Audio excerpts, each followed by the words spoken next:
great. And so you directed this project. I did. Good. So tell me your name and the project so I can put it on there. Kern, Saxton, the director of Sushi.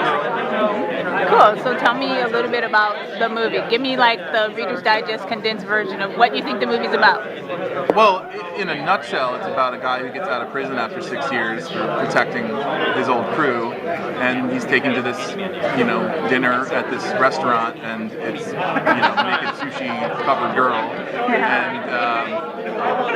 and they say, hey, congratulations for getting out of prison. Now where's our money? Yeah. So it was just I thought it was an interesting way to get a really intense situation out of one location. Yeah. Really. So, that sounds good. So tell me a little bit about like the process of you shooting everything. Do you do it with storyboards? Do you think about it? How do you prepare when you're doing a movie? We did a lot of storyboarding, but we didn't storyboard the entire film. And especially on a low budget film, what usually happens is you get out there and you start doing it, and you have to throw your plan out the window. Right, yeah. Because it was a little too big, or you didn't know the location as well as, because we didn't have really time to do any rehearsals in the location. Right.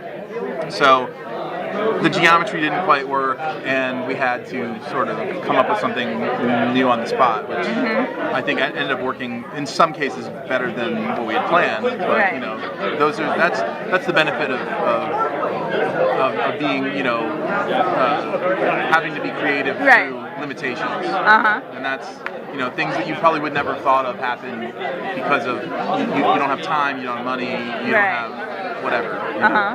And I know that with the creative process and stuff, especially on a smaller, film, smaller budget, you have to work a lot with producers, you work a lot with the actors. Tell me about the working relationships you have with the producers or even with the actors. I am one of the producers, and they're my friends. So it was more of like, I had been looking for some time to assemble a group of people to do a film on this level, and it just so happened that it was a good time to bring everyone together for this particular project. Right. And it was a couple different people I had met over the years, from Surin to Neil to Destin, and Destin and I had started writing the script, and we basically ended up bringing Neil and Surin on board to help with physical production. And it all just sort of became a creative, 4 creative people doing it all together. Yeah. And we all cover for each other in different aspects. It was really good for me because I knew I needed to concentrate on the writing and directing of the piece, so I didn't really have time to deal with the more producerial stuff, which involves a lot of wrangling with a lot of different things, including a lot of paperwork and a lot of dealing with unions and stuff like that. So. Oh man, gosh, I can't imagine having to deal with all that. Then the creative side plus the business side. Sometimes it's kind of like hard to match those, but raising money too. Oh yeah. So tell me, how was it like getting Mark Hamill with it? Once you got Mark Hamill and Tony Todd, and seems like it came together. Once we got Tony, that's when the waterfall started of getting like good cast, members signed on. And, well, I mean, I shouldn't say that. The first people to jump on board, Randy McKenzie and Jimmy Duvall. I think some of the best work I've seen them do as well.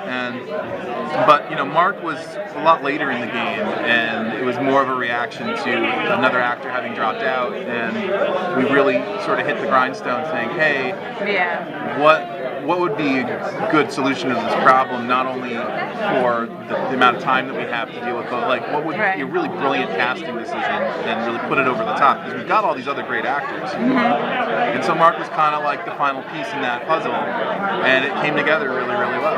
Yeah, that's so cool. So tell me, did you always want to direct? Oh yeah. I mean, maybe I didn't realize it, but like when I was a kid, I always loved movies, and like I'll say, Back to the Future is one of my favorite movies when I was a kid, and I always thought I wanted to be Doc Brown. Yeah. But science really didn't suit me too well, and I realized I didn't really want to be Doc Brown. I wanted to, create a movie that had, Doc Brown in it, that kind of stuff. Oh, that's cool. So I realized I'm a natural storyteller. Right. So, that's cinema. I think is one of the best ways to tell a story in the modern, era. Yeah, that's cool. And so then tell me, what are you working on now or in the future? I got a lot of things in the hopper, but I haven't decided on anything yet, so I'll keep mum on that. Yeah, well, that's cool. Well, thank you. Good luck with Thank you very much. the film. Congratulations.